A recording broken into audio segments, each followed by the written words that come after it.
Welcome back to Digits here at WSJ Live. Well, BlackBerry maker RIM is set to unveil the BlackBerry 10 tomorrow. We'll have coverage of that. And in advance of that, we have some questions and some thoughts for you, like what apps should you want on your BlackBerry 10? Will Connors is here in the studio. He's normally in Toronto, but he's here now. Thank you very much for being here, sir. Good to be here. So what you expect on any phone, you expect a Facebook and a Twitter and a Foursquare app, and that's normal. And there are some other things that we expect on there.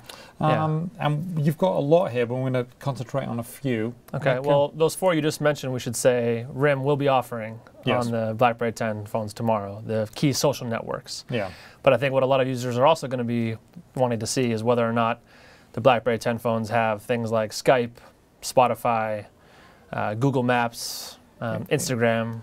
Why are those so very important? Well, it seems like those have become almost a baseline now for any kind of smartphone maker to offer users. If they don't have those, they're really handicapping themselves in the market, and I don't think they're going to... So preloaded is what you're saying, right. Not just I can go load. Right. As we've seen with Facebook's web-only iPhone 5 app, for example, didn't quite satisfy consumers, and we all remember the Google Maps snafu. So I think... No, the Apple Maps snafu. I mean, Apple Maps snafu, that's right.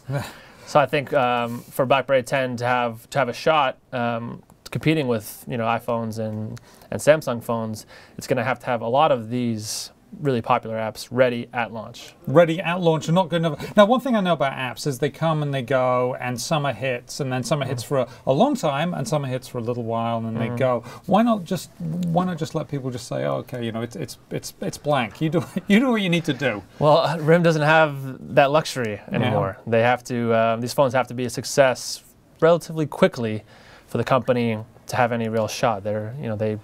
These phones have taken almost 18 months for the company to introduce any kind of new phone, so they can't wait around. People have been waiting for this a long time. Now, one of the things that we know about, and this is an iPhone, people talk about the ecosystem of apps, gazillions of apps, and BlackBerry apps, not so much with that ecosystem. Right. Is that going to just be a handicap that RIM can't overcome? Well, they're trying really hard. They have publicly said that they're going to have around 70,000 apps at launch tomorrow. That's pretty impressive. That's pretty impressive, especially for a launch. Most phone makers don't have those at launch, so they're working around the clock. 1,000.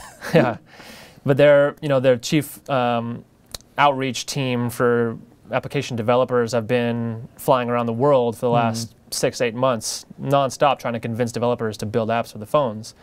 And we'll see tomorrow whether they convinced enough people to build them. It is interesting. We have no idea whether Instagram, Spotify, and Skype and Google Maps are on there. We have some ideas, but we're going to have to wait and see until tomorrow. We're going to have to wait and see. Now, I'm interested that you put Skype on that list, right? Because it is a phone after all, and Skype is just another way of phoning. I'm just, Right, but people have different phones, especially with family around the world, and they're not always on your same plan or same platform, so you kind of have to have that now just because of its popularity, even though it is a Microsoft entity.